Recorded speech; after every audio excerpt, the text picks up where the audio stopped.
All right, let's give you some hints on the note-taking. First of all, when you begin asking those questions, that open-ended question, I always ask, do you mind if I take some notes?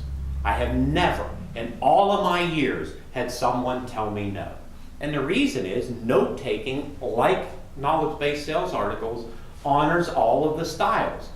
The high D style realizes that what they say is important. The high I style knows that as you're taking notes that you're paying attention, you're connecting with them. The high S style feels safe. Remember, change is an issue. Feel safe because you're capturing what they're saying. And the high C style realizes that you're being analytical and you're capturing the details of this. So ask your open-ended questions and then wait for the answers. Once they start talking, what I'm really going to ask you to do is to write down as near as possible exactly what it is they're saying, not your interpretation of what they're saying. It's really interesting. We worked with this firm one time, and they had these documents that were, it was a process job, and they had these documents that were called TA9s. And what they were was a customer's acceptance of an order. It was a TA9. And we went in there, and they had tried some other worker, they had tried some other folks to help them, and they kept calling customer acceptance documents. And the reality is, everybody in that organization called them TA9s.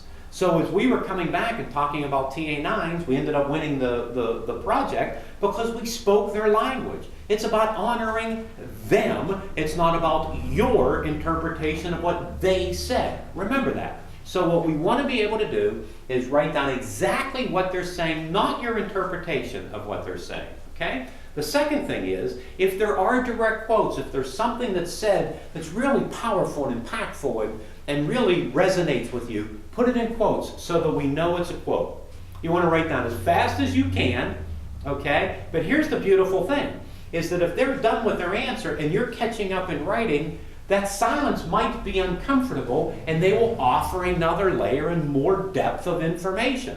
So taking notes really is one of the most powerful things you can do in an appointment. This is what you're going to rely on when you get back to write your proposal. And here's another part. It forces you to shut up.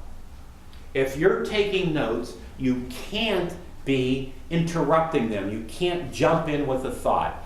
Here's one last tip for this, and that is this.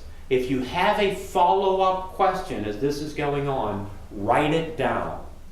There is a tendency when somebody says something that we interrupt, or when they're done and they come up for air, we then jump in and go down another road. We haven't built the pot big enough. So if you have any additional follow-up questions to that, go ahead and jot it down. We're going to take you through some of the ways that we gather notes and how we use that to pull the proposals together.